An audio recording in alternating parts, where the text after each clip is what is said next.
I'm Carol Angela Davis. Thank you for joining me for your reality news check. It is Friday. It's July 15th, 2011. We're going to begin with some headlines to tell you what stories I'm going to cover today. Number one, a very mysterious death in California. Wait till you hear this one. Plus, our debt ceiling watch continues, and we have news for you of Rupert Murdoch. Oh, the tangled web we weave as the chickens come home to roost. Also today we have news for you of Newt Gingrich and the ridiculous statements he made about African Americans. Plus we have news for you about your mortgage.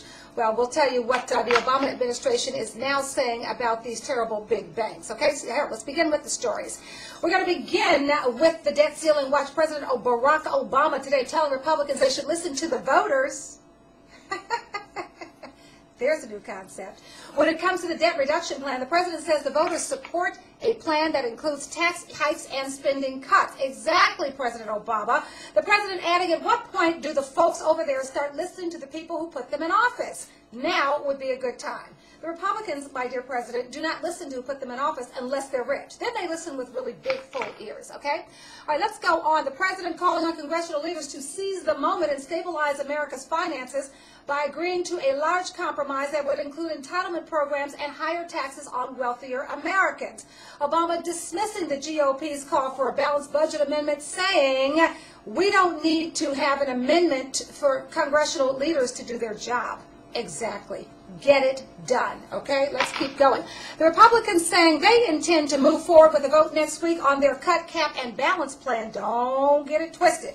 The plan would not only significantly cut spending, and we're talking about, again, spending on entitlement programs such as Medicare, it would also cap future expenditures. Going to put a cap on it, so it's not only going to cut it, they're going to cap it. And then it's going to amend the Constitution to require a balanced budget. What it's not going to do is close those tax loopholes and put higher taxes on wealthiest Americans. It's not going to do that because they don't care about that. Meanwhile, Obama once again says he wants to close those corporate loopholes on oil companies and jet owners. Can you tell me of one oil company that you will know of that needs a break? None of them need a break. They need to give us a break. The president saying that budget negotiators have discussed means testing for entitlement programs. Obama saying he is willing to consider changes that affect future generations, but he is not willing to consider changes that affect current beneficiaries. The president saying he's also not willing to voucherize programs like Medicare, which Republicans have proposed. Okay?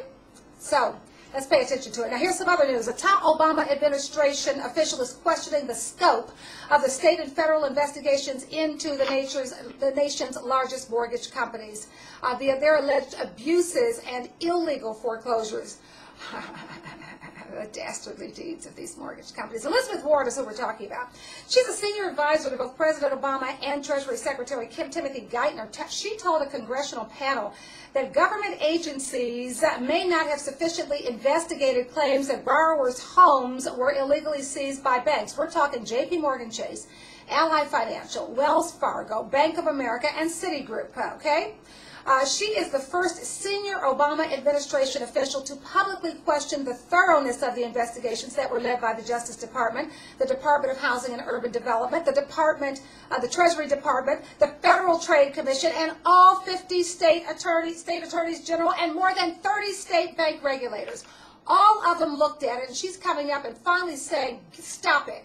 Because you should know this. The nation's, you're not going to believe this. The nation's 5 largest mortgage firms, get this, do you know they have saved more than $20 billion since the housing crisis began in 2007? And they saved those big bucks by taking shortcuts in processing troubled borrowers' home loans. That is according to Elizabeth Warren, okay? Now let's turn to Rupert Murdoch. Okay, U.S. Attorney General Eric Holder says his office is looking into requests by lawmakers to investigate News Corp and that phone hacking scandal. Now, U.S. legislators say here's what they want to know, okay? They want to know if the company engaged in any illegal activity in the U.S. The FBI has launched an investigation into News Corp after a report that the company's employees or their associates may have hacked into the phones, the conversations, and the voicemail boxes of 911 survivors, victims, and their families. That's how low they are. Okay? They're going to be, quote, we'll be looking into anyone acting for or on behalf of News Corp from the top down all the way down to the janitor. They are not playing, okay? They're going to gather information and determine whether any laws may have been broken, Well, here's what Rupert Murdoch told the Wall Street Journal newspaper, which he owns. I don't see him talking to the New York Times. He's talking to the Wall Street Journal, which he owns. Here's what he says. We think it's important to absolutely establish our integrity in the eyes of the public. You're kidding. Integrity? I don't think Fox News has integrity. I felt it's best just to be as transparent as possible. So, Murdoch says, that's why he's going to establish his own independent committee to be led by a distinguished non-employee to investigate every single charge of improper conduct and draw up a protocol for future reporters. Meanwhile, Rebecca Brooks, remember her? That's the chief executive of News International. That's the subsidiary of News Corp. Well, she was forced to resign today in the wake of the scandal. She was the editor of the News of the World at the time some of the most serious offenses occurred at that paper. This, as former New York Mayor Rudy Giuliani comes to the defense of Murdoch, saying this. Murdoch may have been unaware of what was going on. Honey, we already know that that is not a defense of what he did or what the paper allegedly did. Murdoch and Giuliani, you should know, are longtime friends, of course. Also, we should tell you that a law and lobbying firm in which Giuliani is a partner, well, it got $100,000 in lobbying fees from News Corp in 2005, so we know he knows where his bread is buttered. All right, let's quickly go on in the race for the presidency 2012. Newt Gingrich says this. No administration in modern times has failed younger blacks more than the Obama administration. Gingrich, go away. You are such a gnat, okay? Stop trying to blame the Obama administration for 8 years of failed policies from the Bush administration. And fortunately, because of Obama, we are finding out just how. We had no idea how bad it was, and we had no idea the extent to which he had conferred benefit at Bush. Had conferred benefit after benefit on the rich to such an extent that they just feel they are entitled to this entire country without giving anything back. All right? So forget about it, Gingrich. Go away, Gingrich. Go away. Finally today, what happened in California? Coronado, California, the 32-year-old girlfriend of a prominent Arizona CEO was discovered hanging nude from a balcony at his 27-room mansion. She had a rope around her neck and her hands and feet were bound. Okay?